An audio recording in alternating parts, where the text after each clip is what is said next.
people travel to the big station at the end of the line. Engines from the other railways sometimes pull their trains. These engines stay the night and go home next day. Gordon was talking one day to one of these. When I was young and green, he said, I remember going to London. Do you know the place?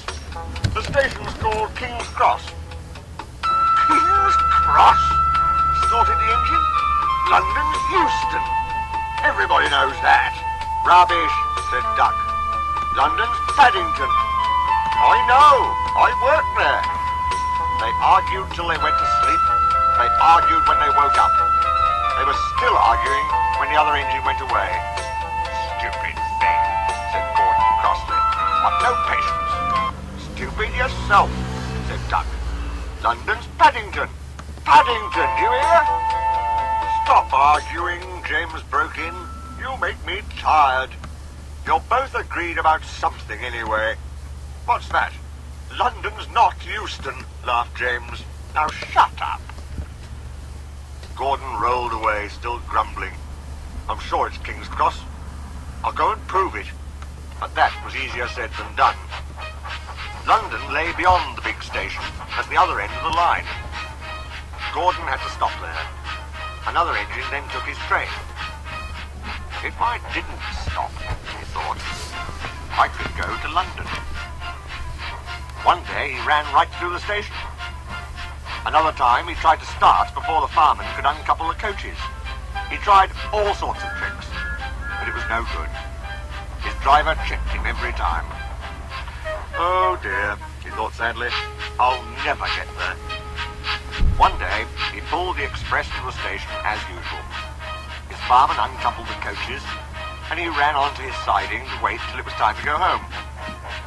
The coaches waited and waited at the platform, but their engine didn't come. A porter ran across and spoke to Gordon's driver. The inspector's on the platform. He wants to see you. The driver climbed down from the cab and walked over to the station. He came back in a few minutes looking excited. Hello, said the fireman. What's happened? The engine for the express turned over when it was coming out the yard. Nothing else can come in or out. They want us to take the train to London. I said we would if the Fat Controller agreed. They telephoned and he said we could do it. How's that? Fine, said the fireman. We'll show them what the Fat Controller's engines can do. Come on, says Gordon, let's go. He rolled quickly over the crossings and back onto the train. It was only a few minutes before the guard blew his whistle, but Gordon thought it was ages. Come on! Come on! He puffed to the coaches. Come on, come on, come on, come on, come on, come on, come on. We're going to town, sang the coaches. Slowly at first, then faster and faster. We're going to town, we're going to town, we're going to town, we're going to town. Gordon found that London was a long way away. Never mind, he said. I like a good long run to stretch my wheels. But all the same, he was glad when London came in sight. The Fat Controller came into his office next morning. He looked at the letters on his desk. One had a London postmark. I wonder how Gordon is getting on, he said. The station master knocked and came in. He looked excited. Excuse me, sir. Have you seen the news? Not yet. Why? Oh, just look at this, sir. The Fat Controller took the newspaper. Good gracious me, he said. There's Gordon. Headlines, too. Famous engine at London Station. Police called to control crowds. The Fat Controller read on, absorbed. Gordon returned next day. The Fat Controller spoke to his driver and fireman.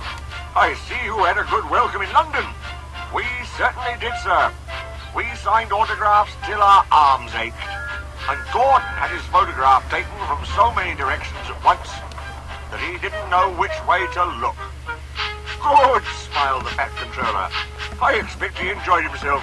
Didn't you, Gordon? No, sir, I didn't. Why ever not? London's all wrong, answered Gordon sadly. They've changed it. It isn't King's Cross anymore. It's St. Pancras.